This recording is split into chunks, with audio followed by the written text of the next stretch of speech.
Alors, qu'est-ce qui se passe quand on veut tuer une personne de la sorcellerie? Quand on veut tuer une personne de la sorcellerie, c'est qu'on commence d'abord par voler son ombre. On vole l'ombre. Vous voyez, quand une personne marche, il y a le reflet de son corps, c'est l'ombre. Voilà, maintenant on commence par voler l'ombre. C'est comme ça qu'on fait. On vole d'abord l'ombre. Dès que l'ombre est volée, et par la suite, maintenant, on va chercher un moyen pour tuer la personne.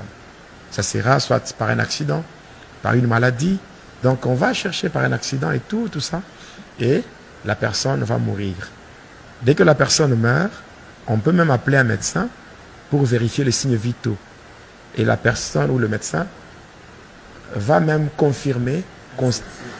Non, normal, même un médecin normal, il peut même confirmer le décès. Parce que pour confirmer le décès, il faut vérifier les signes vitaux. Et c'est tout. Et puis on confirme, donc on confirme. Et quand on confirme, on dit que la personne est décédée. Mais en réalité, cette personne n'est pas encore morte. Cette personne est encore en vie. Oui. La personne est encore en vie. Maintenant, la nuit. La nuit maintenant,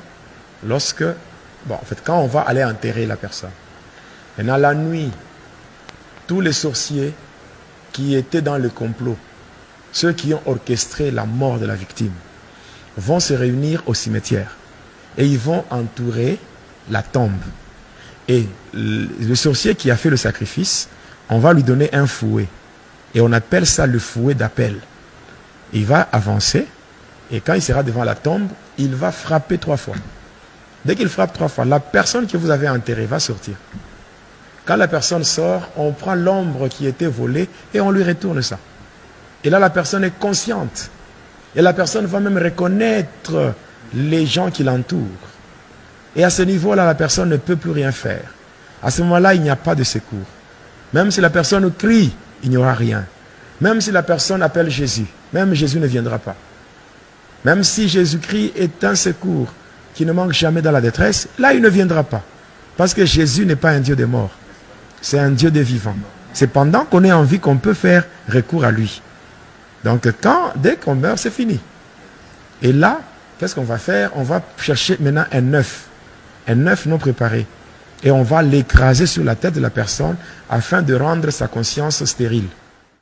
Après avoir fait cela, on va utiliser un objet qui ressemble à un malaxeur. Donc, il y a une boule d'un côté. On va frapper au niveau de la nuque. Quand on frappe, c'est cette fois-là maintenant que la personne va mourir.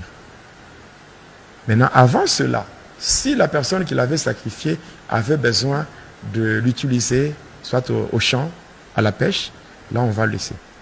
Et quand on laisse, et on va l'utiliser à un travail précis.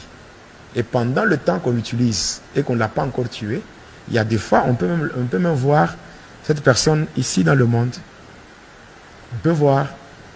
On vous dira que non, quelqu'un a vu tel. Et la personne qui a vu est allée aussi voir d'autres. J'ai vu tel. Mais non, celui-là, la personne dont tu parles, cette personne est morte il y a longtemps, on l'a déjà enterrée. Cela veut dire que cette personne, on l'a déjà enterrée, mais on ne l'a pas encore tuée dans la sorcellerie. Et c'est lorsque la personne va se fatiguer par rapport au travail qui lui a été donné.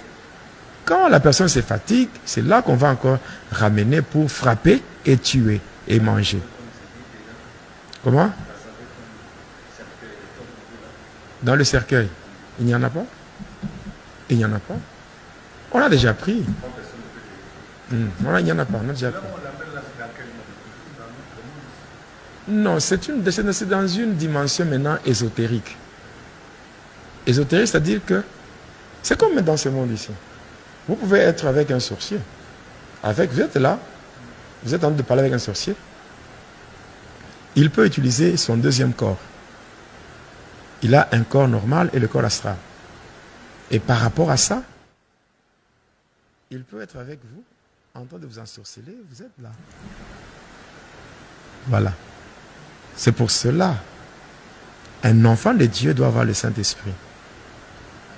Il y a des choses que peut-être je ne peux pas voir, mais le Saint-Esprit voit ça et il te révèle. Et tu peux même dire à la personne, arrête ce que tu fais. Arrête ce que tu es en train de faire. C'est le Saint-Esprit qui vous a révélé. Je pense que j'aurai à répondre, quand viendra le moment des questions, j'aurai à répondre à tout ça. Maintenant, quand la personne sort, la personne sort de la tombe, après on frappe au niveau de la nuque, la personne tombe, la personne meurt. Maintenant, à partir de là, on va proposer 5 noms. 5 noms de bêtes. Chèvre, mouton, porc, vache, tout ça. On propose 5 noms. Et là, on va faire le tirage au sort. On tire au sort. Si ça tombe en une chèvre, là, on va prendre le cadavre qui est là. Maintenant, on le transforme, ça devient une chèvre. Et maintenant, on va dépecer. Quand on va dépecer comme ça par le bourreau, on va maintenant appeler les femmes de cimetière et les mamans sorcières. On va leur donner ça. Et elles vont maintenant rentrer dans le monde des humains, vendre ça dans des marchés. Oui.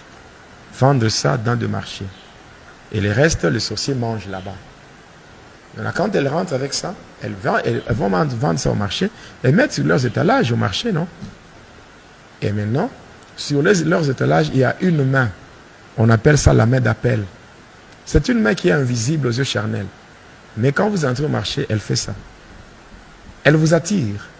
Et vous allez là-bas, vous payez, croyant que vous avez payé la viande de chèvre ou la viande de bœuf, ou la viande de bœuf. Et cependant, vous avez payé la chair humaine. Et vous rentrez avec ça chez vous, vous mangez. C'est comme ça qu'il y a des possessions démoniaques, il y a la régression dans la foi, il y a l'incrédulité qui s'installe.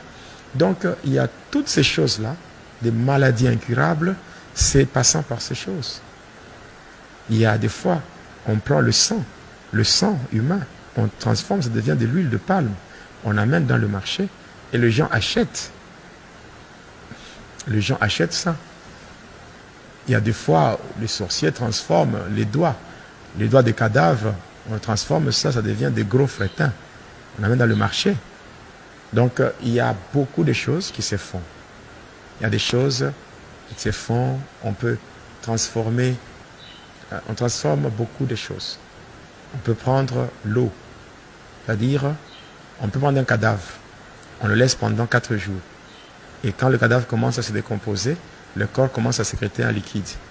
Et ce liquide-là, on le prend et on commence à vendre sous forme d'huile, ou bien on donne ça aux sorciers qui ont de boulangerie, les mamans qui font des beignets, on leur donne, ils mettent dans l'eau pour faire la pâte, tout ça, faire le pain, le beignet, tout ça.